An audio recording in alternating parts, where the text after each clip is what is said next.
called the 4 pointing out instruction. This is a bit instruction actually. Now, in Mahamudra, it says that Nangwa Thamjerang same. Now, all the appearance. Appearance is not only outside. Whatever we think, this also appearance. And if you go beyond this, concept, there's alaya. This also appearance. So any concept that is coming within, either through the body, speech, and mind. So whatever it comes, it is called appearance. Now, how can we prove that appearances are mind? Without mind, from where these appearances come? If you do not exist here, if your mind is not existent here, how can you see me? How can you hear me? How can you think about me? How can you know that there is a pain? How can you know that there is a suffering without your mind? How can you know that there is a Buddha? How can you know that there is a samsara? How can you know? The knower is the mind. Appearance actually comes from the mind. But when we do not know that appearance is mind, then we get lost with the appearance. We think that appearance is something ultimate. We think that appearance is something permanent. We think that appearance is something important. So we fight whole life on these appearances.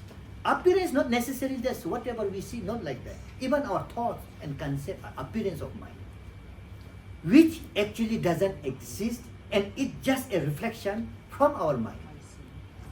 Like in a mirror, there is a reflection. So in Mahamudra, they say the big instruction is we have to understand what is appearance.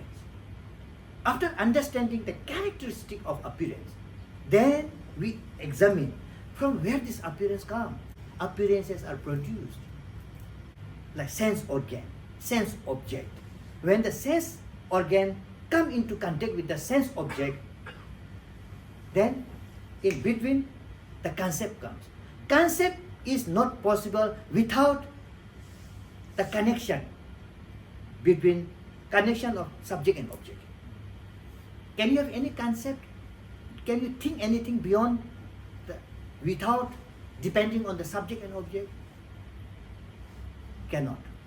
We cannot simply say that okay, appearance is mind. We have to understand how the appearance come into form, how appearance dissolve, where it dissolve, from where it comes, and when it comes, how it manifests.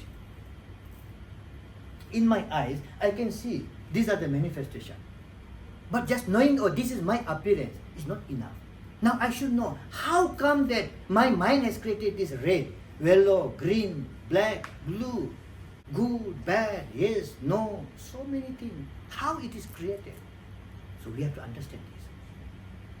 So when we understand this, then we will know that, oh, appearance is nothing other than the mind.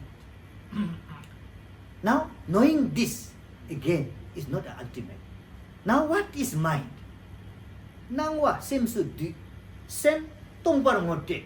Now, appearance, we know it is arisen, it's a product of mind. Now, when we check the mind, now how to check the mind? Now, here again, meditation. The shamatha and the vipassana. Shamatha and vipassana is the direct method to understand the mind. So when we understand, when we meditate, then we will know that, oh, mind is actually nothing other than, when we are not able to find the place where the appearance arose, when we check that, we see mind empty. Then we should understand. Then we know that now mind is empty. Okay, by understanding the mind is empty, so do you think that again we can get enlightenment? Still, so we have to practice further. Nangwa sem su, du, sem tong par ngote. Now, when we check mind is empty. Now, if it is empty, how come that appearance came now? If mind is empty, if mirror is empty, from where the reflection comes? If mind is empty, from where the appearances come? So that means when we check there's no mind, it's empty. If it is empty, if it is not there, if mind doesn't exist, then how come that appearance came? There's something. Then something is there, right? Now we have to again meditate. And we have to see the deeper level of emptiness. So when we go through the deeper level of emptiness, examine, then we know that mind is not just empty, but it is a luminosity. It is a luminous. There is a wisdom in it. There is a characteristic of something, although it is empty, but there is an awareness. There is a quality of knowing. So, So Rinpoche, is this luminosity clear light? yes. Is this luminosity equals to clear light? It's normally it says the luminosity and this and that are actually in reality these are the path.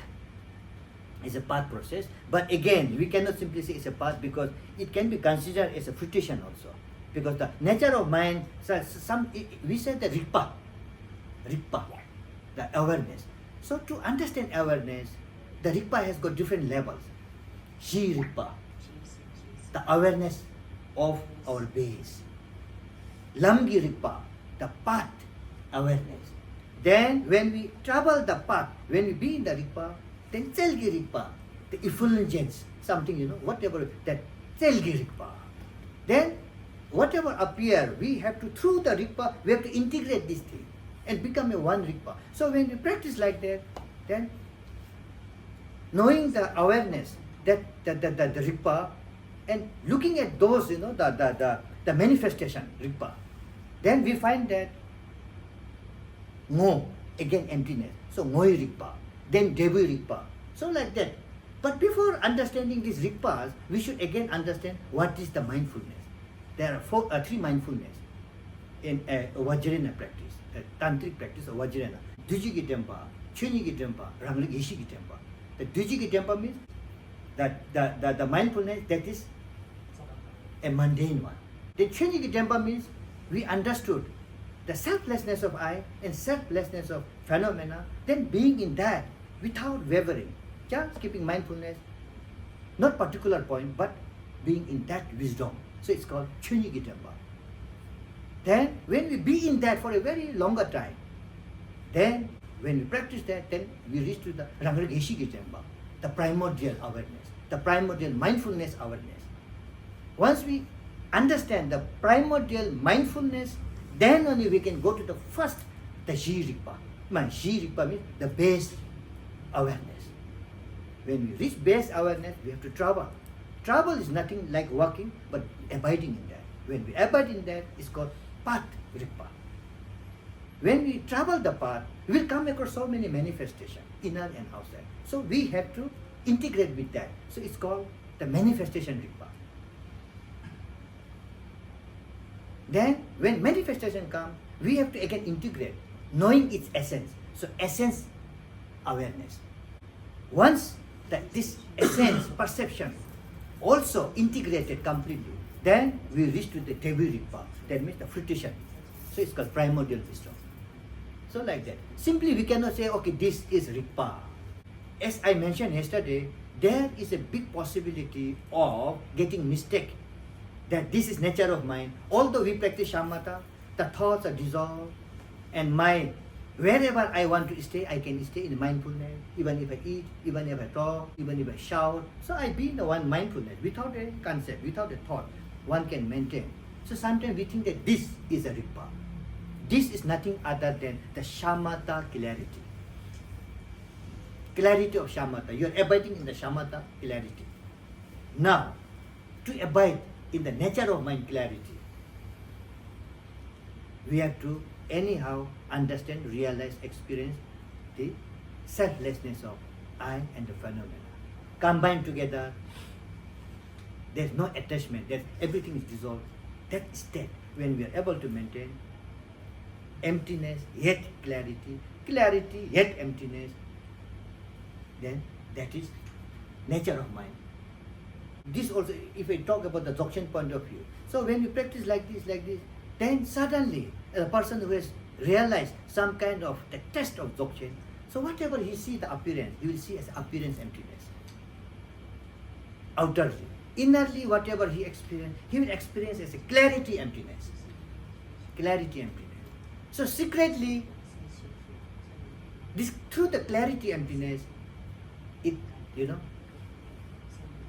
it manifests the awareness, pure awareness. More you be in clarity mind, more you maintain the clarity emptiness. Through this, the manifestation of the awareness, the pure primordial awareness will arise. Arise doesn't mean that it will arise like this, but that clarity emptiness is now itself is manifested as an awareness, a pure awareness. So secretly, we reach to the state where we are already in the awareness emptiness.